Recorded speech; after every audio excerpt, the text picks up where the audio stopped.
আসসালামু আলাইকুম ওরহমতুল্লাহি বারাকাতু। সো গাইস, আমি এখন একটি কফি বানাবো। তার জন্য আমি মিল্কটাকে গরম করতেছি।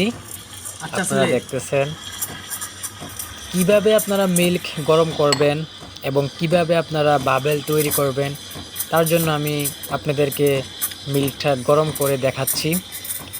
তো প্রথমে আমি বাবেল নিয়ে নিলাম। আপনারা দেখতেছেন বাবেল নেওয়া আমার হয়ে গেছে। এখন আমি মিল্কটা গরম করার জন্য একটু ভিতরে নিব। আপনারা দেখতেছেন এখন আমি ইন করলাম একটু, দেখতেছেন ইন করে ফেলছি। এখন আমি মিল্কটাকে হিট করতেছি, গরম করতেছি।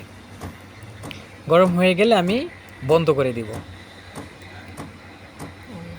প্রথমে আপনাদেরকে খেয়াল রাখতে হবে, যখন আপনারা মিল্কটা গরম করবেন, মানে দুধটা যখন আপনারা গরম করবেন, দুধটা যেন এভাবে ঘুরে। এভাবে যদি না ঘুরে তাহলে আপনাদের কফিটা ভালো হবে না, এবং কি মিল্কটা যে আপনারা তৈরি করতেছেন ওইটাও আপনাদের বোঝা যাবে না যে আপনারা কি আসলে কি মিল্ক তৈরি করতেছেন, আপনারা কি রাইট ওয়ে মিল্কটাকে আপনারা করছেন কি না, ওইটা আপনারা বুঝতে পারবেন না। যখন এভাবে ঘুরবে তখন দেখা গেছে আপনারা রাইট ওয়ে করছেন এবং এটা আপনাদের অনুভব হবে।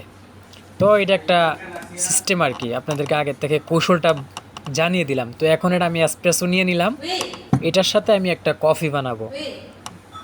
এই দেখেন আমি বানাচ্ছি, এভাবে ঘুরিয়ে নিলাম। আপনারা চাইলে যে কোনো জায়গার ভিতরে কফি বানাতে পারেন, বোল হোক বা যে কোনোর ভিতরে আপনারা কফি বানাতে পারেন। আমি বানাচ্ছি একটা বোলের ভিতরে, দেখেন বানিয়ে নিলাম। একদম খুব সুন্দর একটা কফি বানানো হয়ে গেছে। কেউ এভাবে বানায় না, কিন্তু আমি যে কোনো পাতিল হোক যেটা হোক, ছোট ছোট যে কোনো জিনিস পাই আমি এটা দিয়ে বানানো শুরু করে দেই। আপনারা যদি কফি বানানো পারেন, আপনারা যে কোনো জিনিস দিয়ে আপনারা কি কফি বানাতে পারবেন। কাপ হোক, বোল হোক, মানে ছোট ছোট ছোট ছোট যেই জিনিসগুলো আছে এগুলো নিয়ে আপনারা কফি বানাতে পারবেন। এটা আমি একটা ক্যাপাচিনো বানালাম, খুবই সুন্দর একটি ক্যাপাচিনো বানালাম।